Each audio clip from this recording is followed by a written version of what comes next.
Okay, so we're starting our experiment here, using my Canon C100 to watch the oscilloscope, and you can see the measurements here. Now, what we discovered, we're using a Japanese probe, acupuncture needle from Dr. Chris, and it has a loop in it, so we can actually make a good electrical connection. And we've been discovering that our bodies close by are affecting the voltage that you can see induced inside the body. Right now, here's Dr. Chris with the pad disconnected. We found even having the cable, the 12-volt cable, is inducing more voltage when it's near Dr. Rampa. So, what we're going to do is, Chris, if you would like to first of all plug in. Alright. And then check the reading there, and then if you walk towards Rampa and pop the pad on to her abdomen, and then both Chris and I are going to walk away. But what we've been seeing is the voltage up to about 40 volts peak to peak. And just to show it's consistent, if you'd like to come and take it away, Chris. Alright. And then from there, you can pull out the plug. Yeah, you did. Okay, great. Okay, and one more time.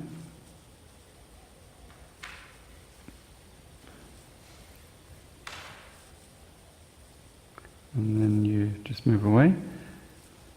Alright, so that's the first experiment showing significant induced voltage. It's 50 Hertz, which is from the power lines, and consistently it's at least 10x, probably more like 20x, the induced voltage.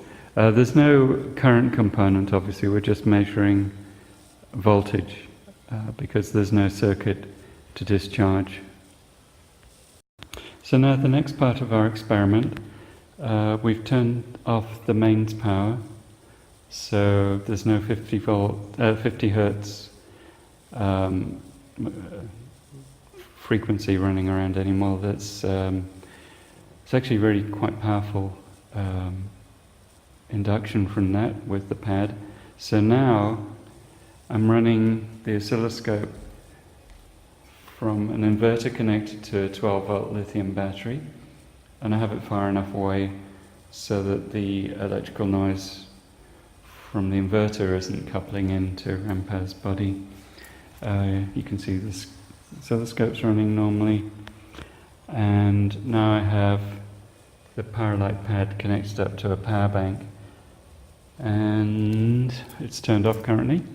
And over here, what we've done is set up a 12 volt, let's say 12.6 volt DC using a lithium battery from Rampa's skin.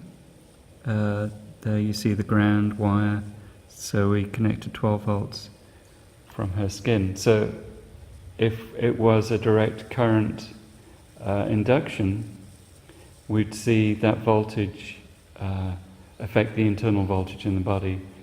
If it's a field effect, we won't see that with the PyraLight.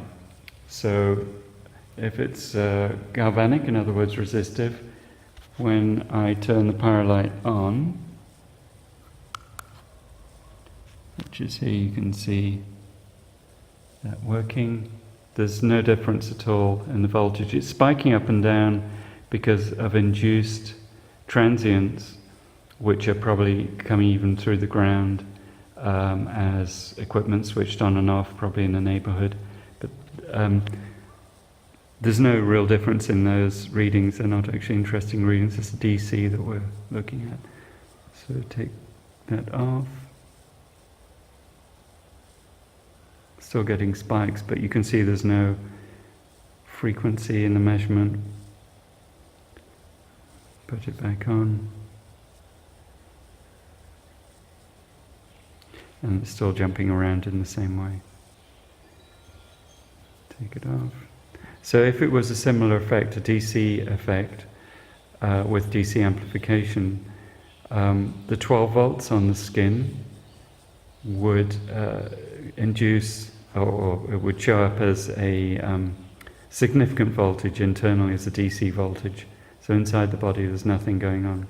And I'm on the power pack right now, it's still running, and there's very little induced voltage, just a few spikes.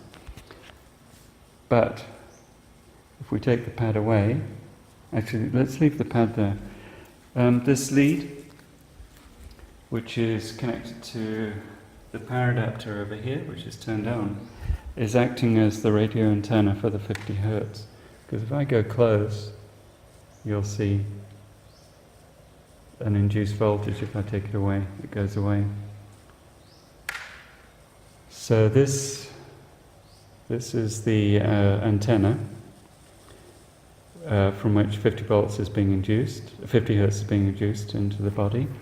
And then if I go back to how we were originally, even with the oscilloscope running on the battery, so we know it's not coming from there. So now we have the PyraLight powered from mains power. You can see the same thing going on. So 50 volts, or about 40 odd volts when it's close, and down to a couple of volts when it's far away, with the cord, this cord being the antenna inducing that voltage. And just to show it again, we take that away and use the power bank